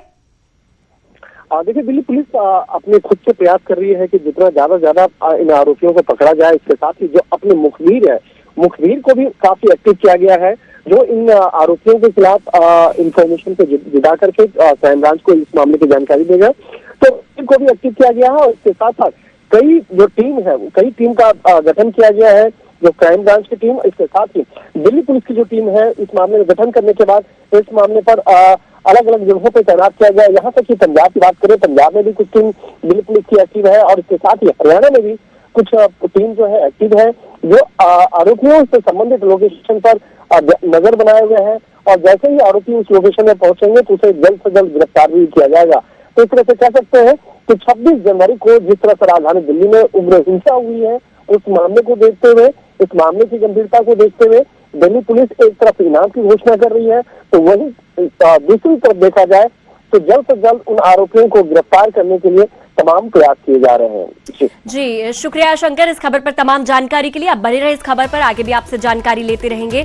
ਤੁਹਾਨੂੰ ਦੱਸ ਦੇ ਕਿ ਵੱਡੀ ਖਬਰ ਤੁਹਾਨੂੰ ਦਿਖਾ ਰਿਹਾ, ਜਿੱਥੇ ਕਿ ਦੀਪ ਸਿੱਧੂ ਦੀ ਗ੍ਰਿਫਤਾਰੀ ਵਾਸਤੇ ਉਸਦੀ ਦੀਪ ਸਿੱਧੂ ਦੀ ਜੇਕਰ ਕੋਈ ਲੋਕੇਸ਼ਨ ਦੱਸਦਾ ਹੈ ਤਾਂ ਉਸ ਨੂੰ 1 ਲੱਖ ਦਾ ਇਨਾਮ ਦਿੱਤਾ ਜਾਵੇਗਾ। ਦੀਪ ਸਿੱਧੂ ਦਾ ਨਾਂ ਇਸ ਕਰਕੇ ਵੀ ਚਰਚਾ ਦੇ ਵਿੱਚ ਆ ਰਿਹਾ ਕਿਉਂਕਿ 26 ਜਨਵਰੀ ਨੂੰ ਜੋ ਪੂਰਾ ਵਾਕਿਆ ਹੋਇਆ ਉਸ ਦੌਰਾਨ ਲਾਲ ਕਿਲੇ ਤੋਂ ਜੋ ਤਸਵੀਰਾਂ ਸਾਹਮਣੇ ਆਈਆਂ ਉਸ ਦੇ ਵਿੱਚ ਦੀਪ ਸਿੱਧੂ ਸਭ ਤੋਂ ਜ਼ਿਆਦਾ ਹਾਈਲਾਈਟ ਹੋ ਕੇ ਨਜ਼ਰ ਆ ਰਿਹਾ ਸੀ, ਸਭ ਤੋਂ ਜ਼ਿਆਦਾ ਉਸਦਾ ਚਿਹਰਾ ਦੇਖ ਰਿਹਾ ਸੀ। ਇਸ ਦੇ ਨਾਲ ਲਾਈਵ ਹੋ ਕੇ ਦੀਪ ਸਿੱਧੂ ਵੱਲੋਂ ਇਹ ਗੱਲ ਕਬੂਲੀ ਵੀ ਗਈ ਕਿ ਮੈਂ ਇਸ ਚੀਜ਼ ਦੀ ਜ਼ਿੰਮੇਵਾਰੀ ਲੈਣਾ ਹੈ ਕਿ ਲਾਲ ਕਿਲੇ ਤੇ ਜੋ ਝੰਡੇ ਫਹਿਰਾਏ ਗਏ ਨੇ ਉਹ मैं उस दे विच करता तरता रहा है, मेरी उस दे विच शमूलियत रही है। यह कहना दीप सिद्धू का ते मुलजम दीप सिद्धू और मुलजम जुगराज का नाम सामने आ रहा है, जिन्हां दी अगर कोई लोकेशन दसदा है उन्हां बारे जे कोई जानकारी दिंदा है तो उसनूं 1 लाख रुपया दिता जाएगा। इस दे नाल तमाम अजिहे होर मुलजम ने जिन्हां दी जानकारी देण ते 50,000 दी इनामी राशि भी दिल्ली पुलिस वालों घोषित कर दी गई है।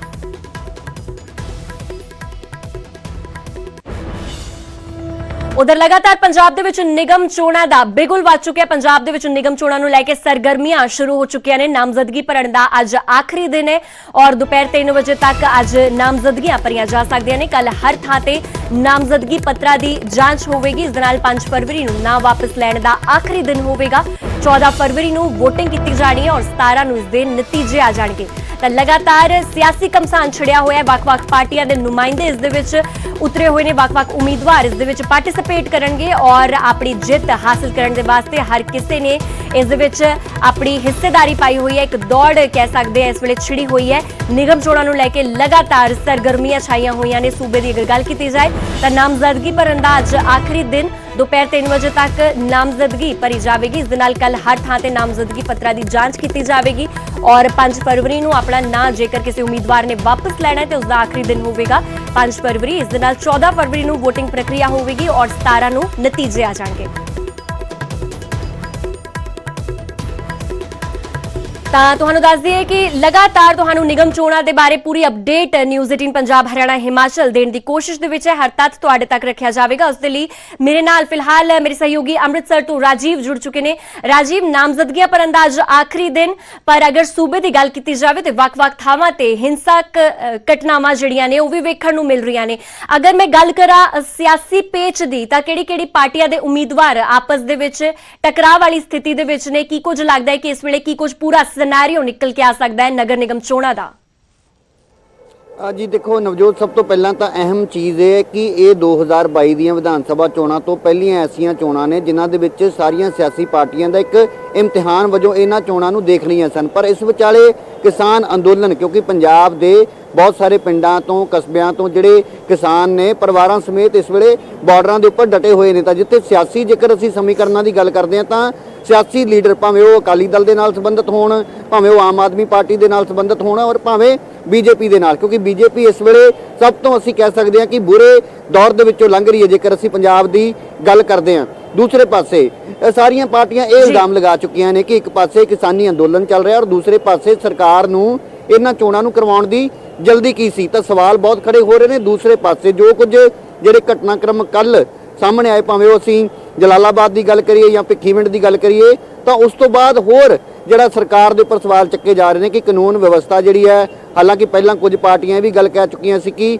ਪੈਰਾਮਿਲਟਰੀ ਫੋਰਸਿਸ ਜਿਹੜੀਆਂ ਨੇ ਉਹ ਤੈਨਾਤ ਕੀਤੀਆਂ ਜਾਣੀਆਂ ਚਾਹੀਦੀਆਂ ਨੇ। ਤਾਂ ਕੱਲ ਦੇ ਘਟਨਾਕ੍ਰਮ ਤੋਂ ਬਾਅਦ ਅੱਜ ਦਾ ਦਿਨ ਜਿਹੜਾ ਉਹ ਇੱਕ ਇਸ ਲਈ ਅਹਿਮ ਹੋ ਜਾਂਦਾ ਕਿਉਂਕਿ ਅੱਜ ਆਖਰੀ ਦਿਨ ਹੈ। ਜੇਕਰ ਮੈਂ ਅੰਮ੍ਰਿਤਸਰ ਦਾ ਜ਼ਿਕਰ ਕਰਾਂ ਤਾਂ ਅੰਮ੍ਰਿਤਸਰ ਦਿਹਾਤੀ ਦੇ ਅਧੀਨ, ਅੰਮ੍ਰਿਤਸਰ ਦੀ ਜਿਹੜੀ ਦਿਹਾਤੀ ਪੁਲਿਸ ਹੈ ਉਸ ਦੇ ਅਧੀਨ ਆਉਂਦੇ 5 ਨੋਮੀਨੇਸ਼ਨ ਸੈਂਟਰ ਨੇ ਜਿੱਥੇ ਕਿ ਅੱਜ ਵੱਖ-ਵੱਖ ਪਾਰਟੀਆਂ ਦੇ ਜਿਹੜੇ ਉਮੀਦਵਾਰ ਨੇ ਉਹਨਾਂ ਵੱਲੋਂ ਨੋਮੀਨੇਸ਼ਨ ਫਾਈਲ ਕੀਤੇ ਜਾਣੇ ਨੇ। ਤਾਂ ਜੇਕਰ ਮੈਂ ਇਹਨਾਂ ਜਿਹੜੇ 5 ਨੋਮੀਨੇਸ਼ਨ ਸੈਂਟਰ ਨੇ ਉਸ ਦੇ ਵਿੱਚ ਮਜੀਠਾ ਵੀ ਇੱਕ ਨੋਮੀਨੇਸ਼ਨ ਸੈਂਟਰ ਹੈ। ਮਜੀਠੇ ਦੀ ਜਿਹੜੀ ਨਗਰ ਕੌਂਸਲ ਹੈ ਉਸ ਦੀਆਂ ਵੀ ਚੋਣਾਂ ਨੇ। ਤਾਂ ਅਕਾਲੀ ਵਿਧਾਇਕ ਬਿਕਰਮ ਸਿੰਘ ਮਜੀਠੀਆ ਜੋ ਕਿ ਕੱਲ ਨਿਊਜ਼ 18 ਤੇ ਵੀ ਖੁੱਲ ਕੇ ਬੋਲੇ ਸਨ, ਉਹਨਾਂ ਨੇ ਸਰਕਾਰ ਦੇ ਉੱਪਰ ਕਈ ਤਰ੍ਹਾਂ ਦੇ ਸਵਾਲ ਵੀ ਚੱਕੇ, ਤਾਂ ਉਹ ਵੀ ਆਪਣੇ ਹਲਕੇ ਦੇ ਵਿੱਚ ਮੌਜੂਦ ਨੇ।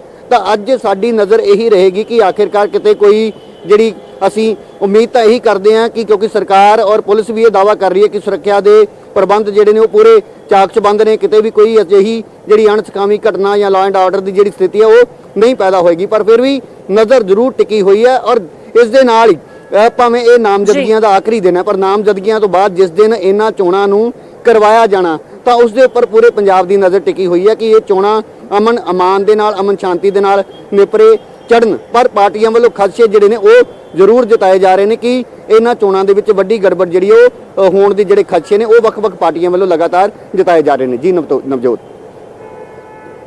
ਜੀ ਰਾਜੀਵ, ਜਿਸ ਤਰ੍ਹਾਂ ਤੁਸੀਂ ਕਿਹਾ ਤੁਸੀਂ ਅੱਜ ਪਾਰਟਿਕੂਲਰਲੀ ਮਜੀਠਾ ਕਨਸਟੀਟੂਐਂਸੀ ਨੂੰ ਅੱਜ ਤੁਸੀਂ ਕਵਰ ਕਰਨ ਜਾ ਰਹੇ ਹੋ ਤੇ ਅੱਜ ਜਾਨਣਾ ਚਾਹਾਂਗੇ ਕਿ ਮਜੀਠਾ ਤੋਂ ਕਿਹੜੇ-ਕਿਹੜੇ ਉਮੀਦਵਾਰ ਇਸ ਚੋਣਾਂ ਦੇ ਵਿੱਚ ਉਤਰੇ ਹੋਏ ਨੇ, ਕੀ ਕੁਝ ਉਹਨਾਂ ਦਾ ਸਿਆਸੀ ਸਫ਼ਰ ਹੈ ਔਰ ਕਿੰਨੇ ਕੁ ਜ਼ਿਆਦਾ ਪੇਚੀਦਾ ਰਹਿ ਸਕਦਾ ਹੈ ਇਹ ਪੂਰਾ ਨਗਰ ਨਿਗਮ ਚੋਣਾਂ ਦਾ ਇੱਥੇ ਮਜੀਠਾ ਕਨਸਟੀਟੂਐਂਸੀ ਨੂੰ ਲੈ ਕੇ? ਜੀ ਮੈਂ ਅੰਮ੍ਰਿਤਸਰ ਦੇ ਵਿੱਚ ਸਿਰਫ ਮਜੀਠਾ ਨਹੀਂ, ਰਮਦਾਸ, ਰਈਆ, ਅਜਨਾਲਾ, ਜੰਡਿਆਲਾ, ਕੁੱਲ 5 ਐਸੇ ਜਿਹੜੇ ਅਸੀਂ ਕਹਿ ਸਕਦੇ ਹਾਂ ਕਿ ਕਸਬੇ ਨੇ ਜਿੱਥੇ ਚੋਣਾਂ ਹੋਣੀਆਂ ਨੇ ਔਰ ਜ਼ਿਆਦਾਤਰ ਜਿਹੜੇ ਕਸਬੇ ਨੇ ਉੱਥੇ ਵਿਧਾਇਕ ਜਿਹੜੇ ਨੇ ਉਹ ਕਾਂਗਰਸ ਪਾਰਟੀ ਦੇ ਨੇ। ਮਜੀਠਾ ਇੱਕ ਅਜਿਹਾ ਹਲਕਾ ਜਿੱਥੇ ਅਕਾਲੀ ਦਲ ਦੇ ਵਿਧਾਇਕ ਨੇ ਬਿਕਰਮ ਸਿੰਘ ਮਜੀਠੀਆ, ਤਾਂ ਭਾਵੇਂ ਉਹ ਵਿਧਾਨ ਸਭਾ ਚੋਣਾਂ ਹੋਣ, ਲੋਕ ਸਭਾ ਚੋਣਾਂ ਹੋਣ ਜਾਂ ਫਿਰ ਆਮ ਜਿਹੜੀਆਂ ਚੋਣਾਂ ਨੇ ਤਾਂ ਉਹਨਾਂ ਦੇ ਵਿੱਚ ਬਿਕਰਮ ਮਜੀਠੀਆ ਇੱਕ ਖਾਸ ਟਾਰਗੇਟ ਕੀਤੇ ਜਾਂਦੇ ਨੇ ਬਾਕੀ ਸਿਆਸੀ ਵਿਰੋਧੀਆਂ ਪਾਰਟੀਆਂ ਵੱਲੋਂ ਕਿਉਂਕਿ ਉਹ ਸਿੱਧੇ ਤੌਰ ਤੇ ਬਾਦਲ ਪਰਿਵਾਰ ਦੇ ਨਾਲ ਜੁੜੇ ਹੋਏ ਨੇ। ਤਾਂ ਇਸ ਕਰਕੇ ਉੱਥੇ ਹਰ ਕਿਸੇ ਪਾਰਟੀ ਦਾ ਇਹ ਜ਼ੋਰ ਰਹਿੰਦਾ ਕਿ ਉਸ ਹਲਕੇ ਦੇ ਵਿੱਚ ਜਿੱਤ ਹਾਸਲ ਕਰਕੇ ਅਕਾਲੀ ਦਲ ਔਰ ਬਾਦਲ ਪਰਿਵਾਰ ਨੂੰ ਇੱਕ ਚੁਣੌਤੀ ਜਿਹੜੀ ਉਹ ਦਿੱਤੀ ਜਾਵੇ। ਤਾਂ ਇਸੇ ਕਰਕੇ ਬਿਕਰਮ ਮਜੀਠੀਆ ਕੱਲ ਸ਼ਾਮ ਨੂੰ ਹੀ ਅੰਮ੍ਰਿਤਸਰ ਪਹੁੰਚ ਚੁੱਕੇ ਸਨ ਔਰ ਇਸ ਵੇਲੇ ਸਾਡੇ ਕੋਲ ਜਾਣਕਾਰੀ ਹੈ ਕਿ ਉਹ ਇਸ ਵੇਲੇ ਆਪਣੇ ਹਲਕੇ ਦੇ ਵਿੱਚ ਹੀ ਮੌਜੂਦ ਨੇ ਔਰ ਆਪਣੀ ਦੇਖ ਰੇਖ ਦੇ ਵਿੱਚ ਅੱਜ ਜਿੰਨੀ ਵੀ ਜਿਹੜੀ ਨਾਮਜ਼ਦਗੀਆਂ ਦੀ ਪ੍ਰਕਿਰਿਆ। ਤਾਂ ਦੂਸਰੇ ਪਾਸੇ ਬੀਜੇਪੀ ਜਿਸ ਤਰ੍ਹਾਂ ਮੈਂ ਦੱਸਿਆ ਕਿ ਉਹਨਾਂ ਜੀ। ਵੱਲੋਂ ਉਮੀਦਵਾਰ ਤਾਂ ਜ਼ਰੂਰ ਐਲਾਨੇ ਗਏ ਨੇ, ਪਰ ਉਹ ਫਿਲਹਾਲ ਪਿੰਡਾਂ ਦੇ ਵਿੱਚ ਜਾ ਕੇ ਕਿਸੇ ਤਰ੍ਹਾਂ ਦਾ ਕੋਈ ਪ੍ਰਚਾਰ ਜਾਂ ਕਿਸੇ ਤਰ੍ਹਾਂ ਦੀਆਂ ਲੋਕਾਂ ਦੇ ਨਾਲ ਬੈਠਕਾਂ ਕਰਦੇ ਹਾਲੇ ਤੱਕ ਦਿਖਾਈ ਨਹੀਂ ਦਿੱਤੇ। ਤਾਂ ਇਸ ਕਰਕੇ ਅਸੀਂ ਕਹਿ ਸਕਦੇ ਹਾਂ ਕਿ ਇਸ ਪੂਰੇ ਜਿਹੜੇ ਹਾਲਾਤ ਨਜ਼ਰ ਆ ਰਹੇ ਨੇ, ਕਿਤੇ ਨਾ ਕਿਤੇ ਇਸ ਦਾ ਫਾਇਦਾ ਜਿਹੜਾ ਉਹ ਸੱਤਾ ਧਿਰ ਨੂੰ ਜ਼ਰੂਰ ਮਿਲੇਗਾ। ਪਰ ਹੁਣ ਦੇਖਣਾ ਇਹ ਹੋਏਗਾ ਕਿ ਕਿਸਾਨ ਅੰਦੋਲਨ ਦੇ ਚੱਲਦਿਆਂ ਇਹ ਚੋਣਾਂ ਹੋ ਰਹੀਆਂ ਨੇ ਤਾਂ ਜਿਹੜਾ ਪੰਜਾਬ ਦਾ ਕਿਸਾਨ ਹੈ, ਪੰਜਾਬ ਦੇ ਜਿਹੜੇ ਜੀ। ਆਮ ਲੋਕ ਨੇ, ਉਹ ਕਿਸ ਨੂੰ ਮੈਂਡੇਟ ਦਿੰਦੇ ਨੇ, ਕਿਸ ਨੂੰ ਜਿਤਾ ਕੇ ਜੋ ਹੈ ਇਸ ਇਮਤਿਹਾਨ ਦੇ ਵਿੱਚੋਂ ਜਿਤਾ ਕੇ ਇੱਕ ਅਸੀਂ ਕਹਿ ਸਕਦੇ ਹਾਂ ਕਿ ਜਿਹੜਾ ਇੱਕ ਖਾਸ ਇਮਤਿਹਾਨ ਹੈ, ਕੌਣ ਇਸ ਨਤੀਜਿਆਂ ਦੇ ਵਿੱਚੋਂ ਪਾਸ ਹੁੰਦਾ ਹੈ, ਕੌਣ ਜੀ। ਫੇਲ ਹੁੰਦਾ ਹੈ, ਇਹ ਪੰਜਾਬ ਦੇ ਲੋਕ ਫੈਸਲਾ ਕਰਨਗੇ। ਔਰ ਚੋਣਾਂ ਤੋਂ ਜਿਹੜਾ ਅਗਲੇ ਦਿਨ ਨਤੀਜਾ ਆਏਗਾ ਉਸ ਤੋਂ ਬਾਅਦ ਇਹ ਤਸਵੀਰ ਜਿਹੜੀ ਉਹ ਸਪਸ਼ਟ ਹੋਏਗੀ। ਜੀ ਨਵਜੋਤ ਜੀ ਸ਼ੁਕਰੀਆ ਰਾਜੀਵ ਇਸ ਖਬਰ ਦੀ तमाम ਜਾਣਕਾਰੀ ਵਾਸਤੇ। ਤੁਸੀਂ ਗਰਾਊਂਡ ਜ਼ੀਰੋ ਤੋਂ ਪੂਰੀ ਕਵਰੇਜ ਕਰਦੇ ਰਹੋ। ਨਿਊਜ਼ 18 ਪੰਜਾਬ ਹਰਿਆਣਾ ਹਿਮਾਚਲ ਦੀ ਵੀ ਇਹ ਪਹਿਲ ਰਹੇਗੀ ਕਿ ਨਿਗਮ ਚੋਣਾਂ ਨੂੰ ਲੈ ਕੇ ਹਰ ਖਬਰ ਤੁਹਾਡੇ ਤੱਕ ਬਿਲਕੁਲ ਸਹੀ ਤੇ ਸਟੀਕ ਪਹੁੰਚਾਈ ਜਾਵੇ। ਤੁਹਾਨੂੰ ਲਗਾਤਾਰ ਹਾਲ ਦਿਖਾ ਰਹੇ ਹਾਂ ਵੱਖ-ਵੱਖ ਥਾਵਾਂ ਦਾ ਜਿੱਥੇ ਕਿ ਨਿਗਮ ਚੋਣਾਂ ਹੋਣੀਆਂ ਨੇ ਔਰ ਨਜ਼ਰਾਂ ਟਿਕੀਆਂ ਹੋਈਆਂ ਨੇ 17 ਫਰਵਰੀ ਤੇ ਜਦੋਂ ਕਿ ਚੋਣਾਂ ਦੇ ਨਤੀਜੇ ਆਉਣੇ ਨੇ।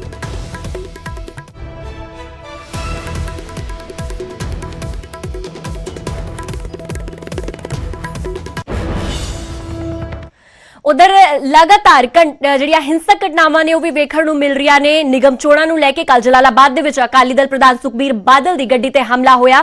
ਹਮਲੇ ਨੂੰ ਲੈ ਕੇ ਸੁਖਬੀਰ ਬਾਦਲ ਦਾ ਵੱਡਾ ਦਾਅਵਾ ਵੀ ਕੀਤਾ ਜਾ ਰਿਹਾ ਉਹਨਾਂ ਵੱਲੋਂ। ਕਾਂਗਰਸ ਵਿਧਾਇਕ ਰਮਿੰਦਰ ਆਵਲਾ ਤੇ FIR ਦਰਜ ਹੋ ਚੁੱਕੀ ਹੈ। ਸੁਖਬੀਰ ਬਾਦਲ ਦਾ ਕਹਿਣਾ ਹੈ ਔਰ ਵਿਧਾਇਕ ਦੇ ਬੇਟੇ ਤੇ ਵੀ ਮਾਮਲਾ ਦਰਜ ਹੋਇਆ ਹੈ। ਇਸ ਦੇ ਨਾਲ ਧਾਰਾ 307 ਤਹਿਤ ਪਰਚਾ ਦਰਜ ਕੀਤਾ ਗਿਆ।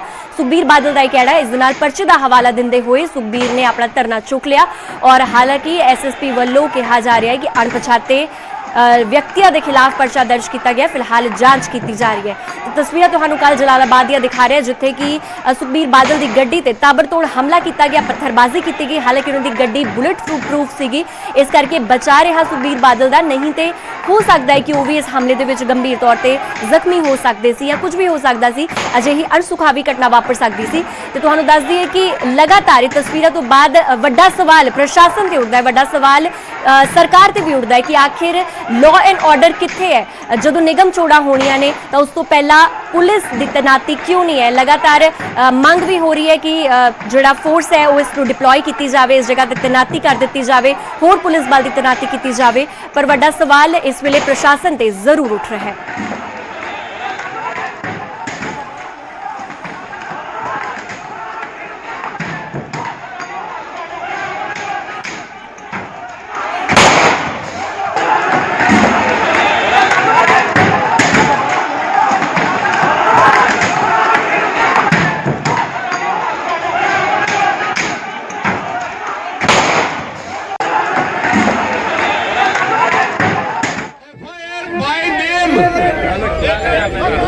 ਰਮਿੰਦਰ ਆਮਲੇ ਦੇ ਨਾਂ ਤੇ ਕੱਟੀ ਗਈ ਹੈ।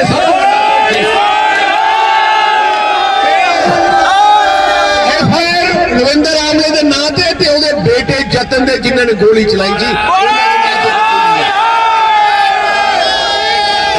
ਤੇ 50 ਤੇ 60 ਅਣਪਛਾਤੇ ਲੋਕਾਂ ਨਾਲ ਇਸ ਕਰਕੇ 307 323 ਮੈਨੂੰ ਲੱਗਦਾ 7 ਧਾਰਾਂ ਲਾਈਆਂ ਗਈਆਂ।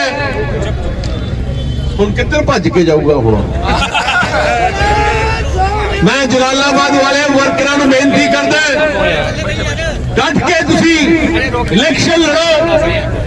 14 ਤਰੀਕ ਨੂੰ ਵੋਟਾਂ ਪੈਣੀਆਂ। ਜਿਵੇਂ ਅੱਜ ਮੈਂ ਆਇਆ ਤੁਹਾਡੇ ਕਾਗਜ਼ ਦਾਖਲ ਕਰਾਏ ਹੈ ਉਸ 14 ਤਰੀਕ ਨੂੰ ਮੈਂ ਇੱਥੇ About Jalalabad today, the Sukhbir Badel's convoy attacked by local, and they are saying that allegedly attacked by Congress goons. There were 2 Akalis injured and there are 2 congressmen injured. So we don't know. Let the police do its investigation, then we know.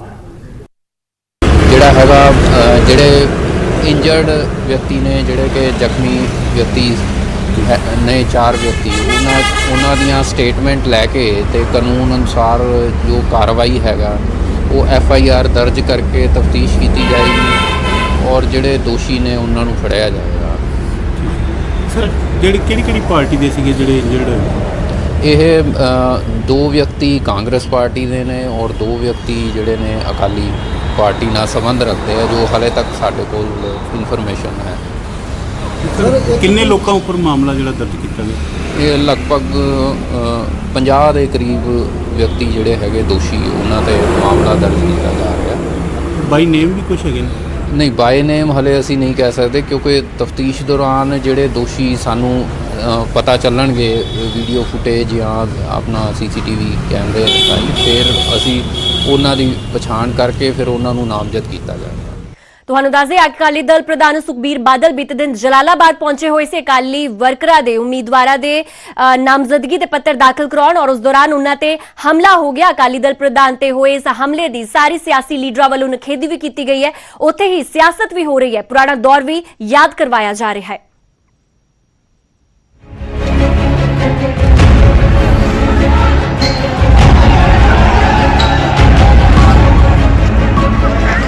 Punjab 'ਚ ਨਿਗਮ ਚੋਣਾਂ ਦੇ ਮਾਹੌਲ ਦੇ ਵਿਚਾਲੇ ਮਾਹੌਲ ਹਿੰਸਕ ਹੋ ਗਿਆ ਹੈ। ਸਿਆਸਤ ਆਪਣੇ ਸਿਖਰ ਤੇ ਹੈ ਅਤੇ ਹਿੰਸਾ ਦੀਆਂ ਤਸਵੀਰਾਂ ਡਰਾਉਣ ਵਾਲੀਆਂ ਨੇ।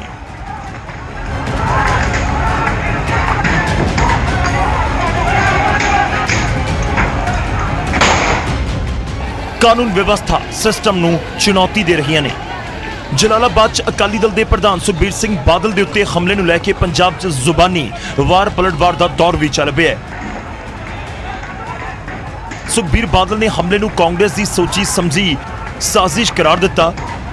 ਬਾਦਲ ਦੇ ਇਲਜ਼ਾਮਾਂ ਤੇ ਪੰਜਾਬ ਕਾਂਗਰਸ ਦੇ ਮੁਖੀ ਸੁਨੀਲ ਜਾਖੜ ਨੇ ਜਲਾਲਾਬਾਦ 'ਚ ਹਿੰਸਕ ਹੋਏ ਹਾਲਾਤ ਦੇ ਲਈ ਸੁਖਬੀਰ ਬਾਦਲ ਨੂੰ ਹੀ ਜ਼ਿੰਮੇਵਾਰ ਦੱਸ ਦਿੱਤਾ। ਜਾਖੜ ਨੇ ਕਿਹਾ ਕਿ ਸੁਖਬੀਰ ਬਾਦਲ ਜਲਾਲਾਬਾਦ ਦੇ ਵਿੱਚ ਕੀ ਕਰ ਰਹੇ ਸਨ, ਜੇਕਰ ਉਹ ਨਹੀਂ ਹੁੰਦੇ ਉੱਥੇ ਤਾਂ ਅਜਿਹਾ ਮਾਹੌਲ ਨਹੀਂ ਬਣਦਾ।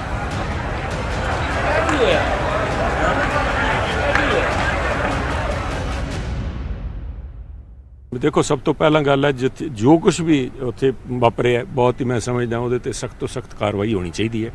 ਜਾਂਚ ਹੋ ਕੇ ਜਿਹੜੇ ਲੋਕ ਹੈ ਜਿਨ੍ਹਾਂ ਨੇ ਵੀ ਉਸ ਕਿਸਮ ਦੀ ਉੱਥੇ ਵਾਇਲੈਂਸ ਕੀਤੀ ਹੈ ਉਹਨਾਂ ਤੇ ਬਣਦੀ ਕਾਰਵਾਈ, irrespective of who they are, ਜੋ ਕੋਈ ਵੀ ਹੈ ਉਸੇ ਤੇ ਕਾਰਵਾਈ ਹੋਣੀ ਚਾਹੀਦੀ ਹੈ। ਪਰ ਦੂਜੀ ਗੱਲ ਇੱਕ ਜਿਹੜੀ ਸਾਹਮਣੇ ਆ ਰਹੀ ਹੈ, ਕਿਉਂਕਿ ਮੇਰਾ ਮੰਨਣਾ ਸੀਗਾ ਸਰਦਾਰ ਸੁਖਬੀਰ ਸਿੰਘ ਬਾਦਲ ਅੱਜ ਪਾਰਲੀਮੈਂਟ ਦੇ ਅੰਦਰ, ਕਿਉਂਕਿ ਅਹਿਮ ਬਹਿਸ ਹੈ, ਭਗਵੰਤ ਮਾਨ ਵੀ ਉੱਠ ਕੇ ਗਏ, ਕਹਿੰਦੇ ਮੈਂ 4 ਵਜੇ ਜਾ ਕੇ ਬਹਿਸ 'ਚ ਹਿੱਸਾ ਲੈਣਾ ਹੈ। ਅੱਜ ਸਰਦਾਰ ਸੁਖਬੀਰ ਸਿੰਘ ਬਾਦਲ ਦੀ ਜਗ੍ਹਾ ਇੱਥੇ ਬਣਦੀ ਸੀ, ਕਿਉਂਕਿ ਬਹੁਤ ਹੀ ਅਹਿਮ ਜਿਹੜਾ ਮੁੱਦਾ ਹੈ ਉਹਦੇ ਤੇ ਕਿਉਂ ਉੱਥੇ ਗਏ, ਕੀ ਜਾ ਕੇ ਕਿਸ ਕਿਸਮ ਦੀ ਮਾਹੌਲ ਬਣਿਆ ਉੱਥੇ। ਮੈਂ ਸਮਝਦਾ ਵੀ ਜੇ ਸ਼ਾਇਦ ਇੰਨਾ ਇਸ ਨੂੰ ਨਾ ਭਗਾਇਆ ਜਾਂਦਾ, ਸ਼ਾਇਦ ਇਸ ਤਰ੍ਹਾਂ ਦੇ ਹਾਲਾਤ ਹੀ ਨਹੀਂ ਬਣਦੇ। ਮੁੱਖ ਮੰਤਰੀ ਕੈਪਟਨ ਅਮਰਿੰਦਰ ਸਿੰਘ ਨੇ ਜਲਾਲਾਬਾਦ ਦੀ ਘਟਨਾ ਦੇ ਉੱਤੇ ਕਿਹਾ ਕਿ 2 ਅਕਾਲੀ ਅਤੇ 2 ਕਾਂਗਰਸੀ ਵਰਕਰ ਜ਼ਖਮੀ ਹੋਏ ਨੇ ਤੇ ਪੁਲਿਸ ਨੂੰ ਆਪਣਾ ਕੰਮ ਕਰਨ ਦਿਵੋ। Jalalabad today, the Sukhbir Badar's convoy attacked by local, and they are saying that allegedly attacked by Congress teams. There were 2 Akalis injured and there are 2 congressmen injured. So we don't know. Let the police do its investigation, then we know.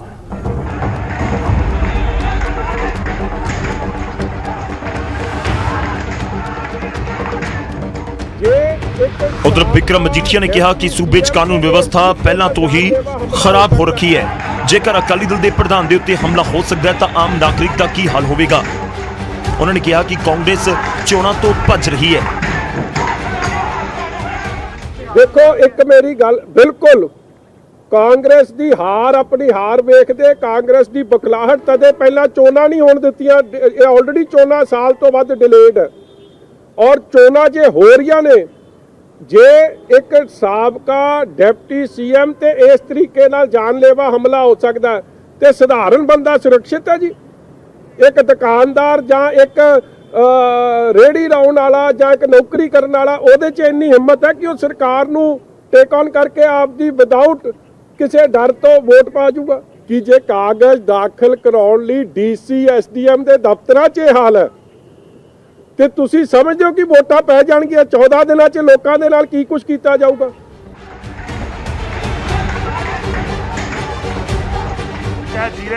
ਉਧਰ ਵਿਰੋਧੀ ਧਿਰ ਦੇ ਆਗੂ ਹਰਪਾਲ ਚੀਮਾ ਨੇ ਜਲਾਲਾਬਾਦ ਅਤੇ ਬਾਕੀ ਥਾਵਾਂ ਦੇ ਉੱਤੇ ਹੋਈ ਹਿੰਸਾ ਨੂੰ ਲੈ ਕੇ ਆਪਣਾ ਪ੍ਰਤੀਕਰਮ ਦਿੱਤਾ। ਜਿਹੜਾ ਜਲਾਲਾਬਾਦ 'ਚ ਹਮਲਾ ਹੋਇਆ, ਇਸ ਤੋਂ ਬਿਨਾਂ ਜਿਹੜਾ ਸੁਖਬੀਰ ਬਾਦਲ ਜੀ ਤੇ ਹਮਲਾ ਹੋਇਆ, ਜਾਂ ਇਸ ਤੋਂ ਬਿਨਾਂ ਚਾਹੇ ਗੁਰਹਰ ਸਹਾਏ ਦੀ ਗੱਲ ਸੀ, ਚਾਹੇ ਜਲਾਲਾਬਾਦ ਦੀ ਗੱਲ ਸੀ, ਚਾਹੇ ਜੀਰੇ ਦੀ ਗੱਲ ਸੀ, ਚਾਹੇ ਫਿਰੋਜ਼ਪੁਰ ਦੀ ਗੱਲ ਸੀ, ਇਹ ਸਾਰੀਆਂ ਜਿਹੜੀਆਂ ਧਾਂਦਲੀਆਂ ਇਲੈਕਸ਼ਨ 'ਚ ਹੋ ਰਹੀਆਂ ਨੇਗੀਆਂ, ਇਹ ਧਾਂਦਲੀਆਂ ਬਾਰੇ ਵੀ ਪੰਜਾਬ ਦੇ CM ਸਾਹਿਬ ਦਾ ਧਿਆਨ ਦਿਵਾਇਆ, ਔਰ ਉਹਨਾਂ ਨੇ ਇਮੀਡੀਏਟਲੀ ਕਿਹਾ ਕਿ ਅਸੀਂ ਜਿਹੜੀ ਆ ਸੁਰੱਖਿਆ ਵੀ ਦੇਵਾਂਗੇ ਔਰ ਅਸੀਂ ਜਿਹੜੀਆਂ ਨੋਮੀਨੇਸ਼ਨਾਂ ਜਿਹੜੀਆਂ ਕਰਵਾਵਾਂਗੇ। ਇਸ ਗੱਲ ਦਾ ਭਰੋਸਾ ਦਿੱਤਾ ਉਹਨਾਂ ਨੇ।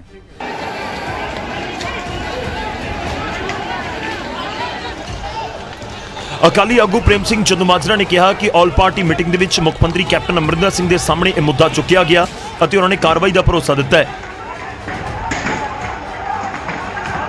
ਇਹ ਗੱਲ ਬੜੀ ਸੀਰੀਅਸ ਸੀ। ਜਲਾਲਾਬਾਦ ਜੋ ਘਟਨਾ ਵਾਪਰੀ, ਅਸੀਂ ਪਾਰਟੀ ਚੱਲ ਰਹੀ ਸਰ ਪਾਰਟੀ ਮੀਟਿੰਗ ਵਿੱਚੇ ਰੋਕ ਕੇ ਮਾਮਲਾ ਉਠਾਇਆ ਸੀ ਔਰ ਕਿਹਾ ਸੀ ਮਾਨਯੋਗ ਮੁੱਖ ਮੰਤਰੀ ਨੇ ਸਾਡੀ ਗੱਲ ਨੂੰ ਸੁਣਿਆ, ਮੀਟਿੰਗ ਰੋਕ ਕੇ ਹਦਾਇਤਾਂ ਕੀਤੀਆਂ ਅਫਸਰਾਂ ਨੂੰ ਤੇ ਵੀ ਜਿਹੜਾ ਵੀ ਕੋਈ ਜ਼ਿੰਮੇਵਾਰ ਅਧਿਕਾਰੀ ਆ, ਪੁਲਿਸ ਵਾਲਾ ਜਾਂ ਕਾਂਗਰਸੀ ਲੀਡਰ ਆ, ਉਹ ਤੇ ਐਕਸ਼ਨ ਲਿਆ ਜਾਊਗਾ, ਯਕੀਨ ਦਵਾਇਆ। ਫਿਰ ਅਸੀਂ ਮੀਟਿੰਗ ਅੱਗੇ ਚੱਲਣ ਦਿੱਤੀ। ਤੁਹਾਨੂੰ ਤਸੱਲੀ ਹੈ ਕਿਉਂਕਿ ਤੁਸੀਂ ਵਿਧਾਇਕ ਦੇ ਪੁੱਤਰ ਦਾ ਵੀ ਨਾਮ ਲੈ ਰਹੇ ਹੋ? ਚਲੋ ਇਹ ਤਾਂ ਹੁਣ ਅੱਗੇ ਫੀਲਡ 'ਚ ਪਤਾ ਲੱਗੂਗਾ, ਪ੍ਰੈਕਟੀਕਲ ਲੱਗੇਗਾ, ਨਹੀਂ ਅਸੀਂ ਇਸ ਗੱਲ ਤੇ ਪੂਰਾ ਰੋਸ ਕਰਾਂਗੇ। ਪਰ ਦੂਜੇ ਪਾਸੇ ਆਮ ਆਦਮੀ ਪਾਰਟੀ ਵਾਲੇ ਨਾਲੇ ਵੀ ਕਹਿ ਗਏ ਕਿ ਕਹਿੰਦੇ ਅਕਾਲੀ ਦਲ ਵਾਲੇ ਆਪਦੇ ਟਾਈਮ ਤੇ ਕਰਦੇ ਸੀ, ਹੁਣ ਕਾਂਗਰਸ ਕਰੀ ਜਾਂਦੀ ਹੈ। ਤਾਂ ਆਪ ਵਾਲੇ ਤਾਂ ਆਪ ਅੰਦਰ ਰੌਲਾ ਪਾਉਣ ਸੀ ਵੀ ਸਾਡੇ ਨਾਲ ਧੱਕਾ ਹੋ ਰਿਹਾ, ਅੰਦਰ ਕੁਝ ਹੋਰ ਆਪ ਵਾਲੇ ਕਹਿੰਦੇ, ਬਾਹਰ ਕੁਝ ਹੋਰ ਕਹਿੰਦੇ, ਸਮਝ ਤੋਂ ਬਾਹਰ ਆ।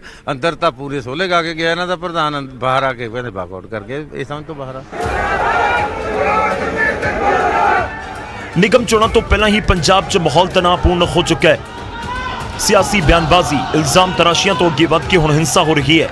ਨਾ ਸਿਰਫ ਚੋਣ ਦੰਗਲ 'ਚ ਸਿਆਸੀ ਵਿਰੋਧੀ ਆਮੋ ਸਾਹਮਣੇ ਨੇ, ਲੱਗਦਾ ਹੈ ਜਿਵੇਂ ਜੰਗ ਲੜੀ ਜਾ ਰਹੀ ਹੈ। ਪੰਜਾਬ 'ਚ ਚੋਣ ਰੰਜਿਸ਼, ਹਿੰਸਾ ਦਾ ਪੁਰਾਣਾ ਇਤਿਹਾਸ ਹੈ, ਪਰ ਹਰ ਵਾਰ ਇਸ ਦੇ ਵਿੱਚ ਹੋਣ ਵਾਲਾ ਇਜ਼ਾਫਾ ਚਿੰਤਾਜਨਕ ਹੈ ਅਤੇ ਲੋਕਤਾਂਤਰਿਕ ਢਾਂਚੇ ਦੇ ਲਈ ਖਤਰਾ ਵੀ। Bureau report, news 18 Punjab.